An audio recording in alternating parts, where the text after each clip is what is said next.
Nous sommes à Tarnos, une petite ville de la côte atlantique française.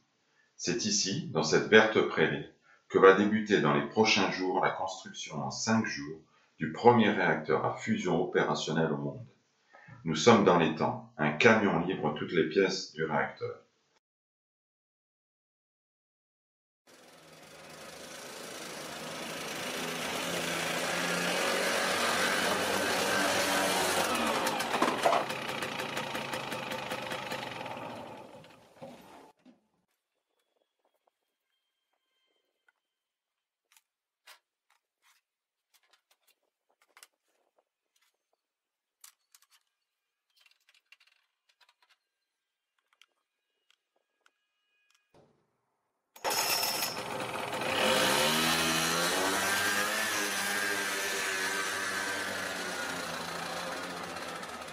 Une sphère en acier inoxydable de 25 cm sera maintenant le corps du réacteur. Quelques tiges filetées et des vis, un vieil amplificateur audio, une batterie de voiture hors d'usage, un vieux générateur d'impulsion, un petit flacon d'eau lourde D2O, des composants sonars piézoélectriques, une pompe à eau, un capteur de pression, un tube en verre contenant du tritium, une poche de perfusion, des seringues, etc. pour un budget d'environ 100 €. Ici, certains composants sont fabriqués avec une grande précision, grâce à une technologie de pointe.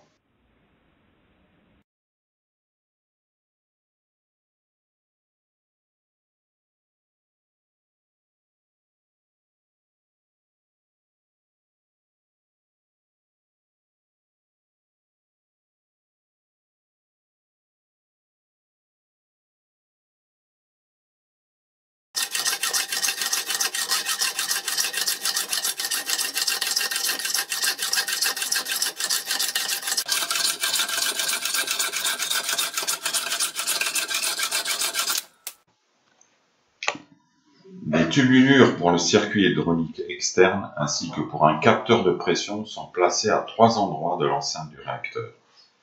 Les éléments du sonar sont fixés au pôle nord, au pôle sud ainsi qu'à des distances égales le long de l'équateur et sont vissés à une structure extérieure.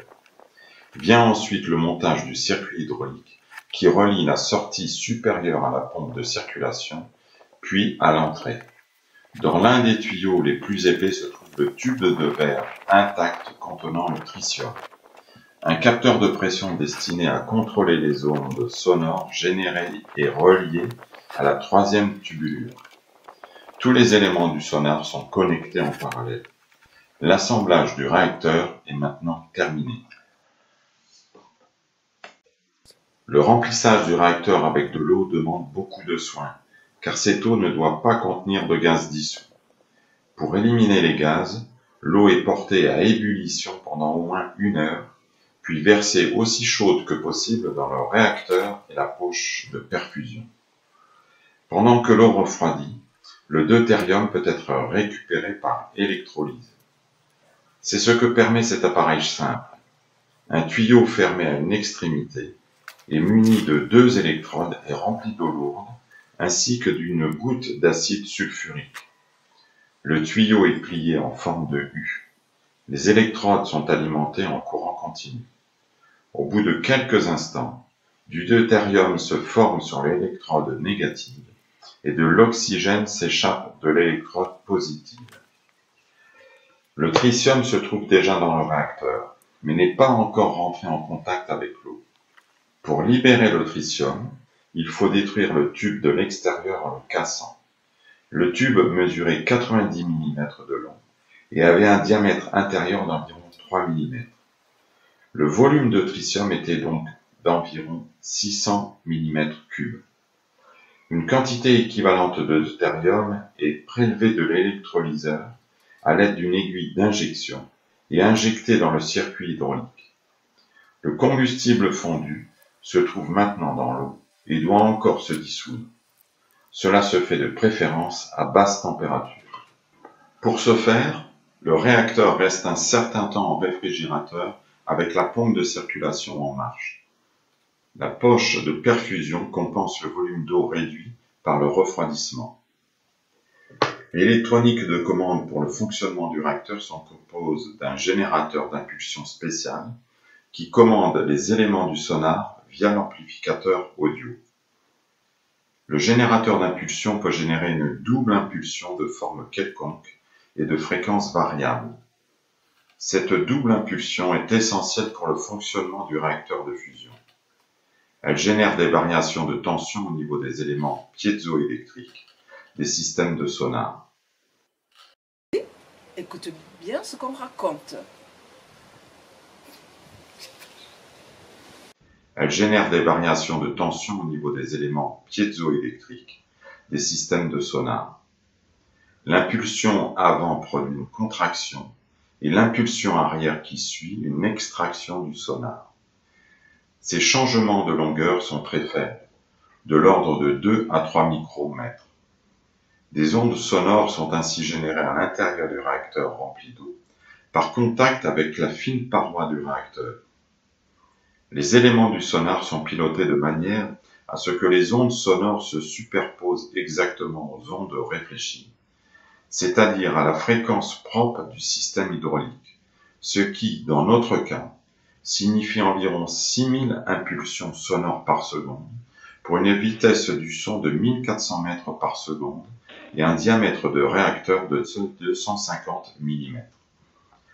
Normalement, les ondes sonores spatiales s'atténuent avec l'éloignement de la source sonore.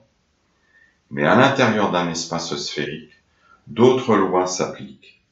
Les amplitudes des ondes sonores varient en fonction de la distance au centre de la sphère, dans un rapport de 1 divisé par la distance au centre de la sphère. L'onde sonore générée sur la paroi du réacteur commence par une faible baisse de pression, puis sa pression augmente fortement.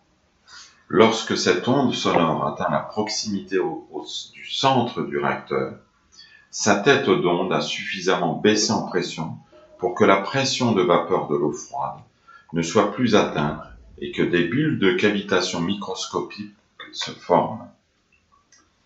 La taille de l'impulsion avant détermine donc la zone du réacteur dans laquelle des bulles de cavitation se forment. Les bulles de cavitation contiennent de la vapeur et la partie gazeuse contenue auparavant dans l'eau vaporisée, c'est-à-dire du deutérium et du tritium. L'abaissement de la pression de l'onde sonore est suivi d'une forte augmentation de la pression. La pression de la vapeur est à nouveau dépassée et la vapeur se condense en eau sous forme de brouillard. La bulle de cavitation implose, ce qui entraîne une compression adiabatique du mélange deutérium-tritium qui reste dans la bulle. L'implosion se termine lorsque la pression de compression dans la bulle est égale à la pression extérieure au niveau de la paroi de la bulle. Les conditions de pression à proximité de la bulle sont complexes. La pression locale du liquide agit d'abord sur la bulle de cavitation. Lors de l'implosion, il se forme ensuite une onde sphérique autonome se déplaçant vers l'intérieur qui assure une nouvelle augmentation de la pression.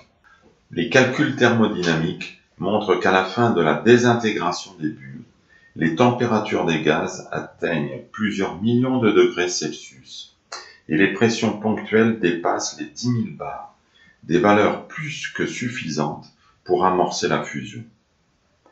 Moins il y a de gaz dissous dans les bulles, plus ces valeurs sont élevées.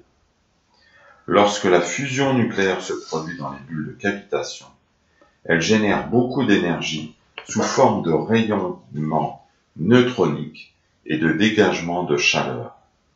Dans notre réacteur, l'échauffement local génère de grandes ondes de pression dans le liquide du réacteur, qui sont converties en énergie électrique lorsqu'elles frappent les éléments du sonar.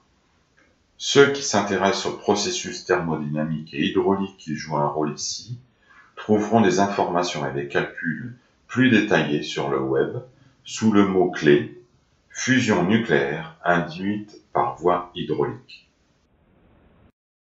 Des amis et des voisins sont maintenant autour de la grande table.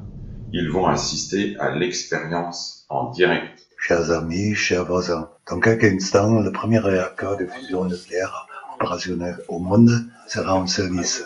Porterons un toast.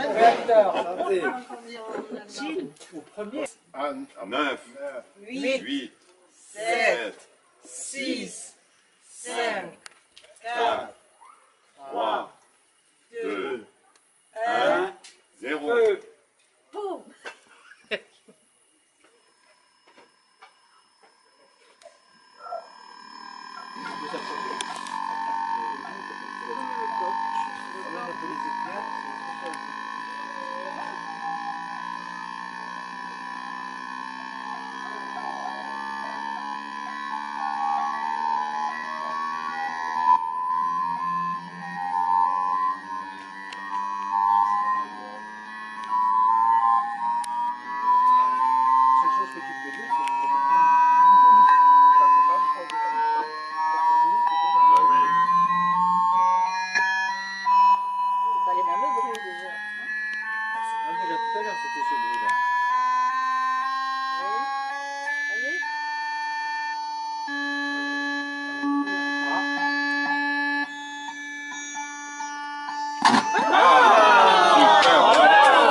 Tu as filmé, Daniel?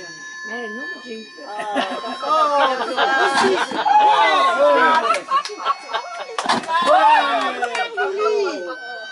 Non, on va mettre ton feu d'artifice. Nous, on a un feu d'artifice. Il était peut-être là.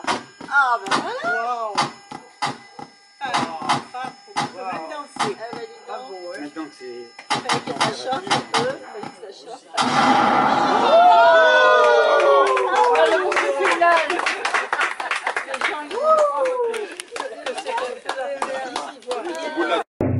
La fusion nucléaire a commencé. L'ère de la fusion nucléaire a commencé.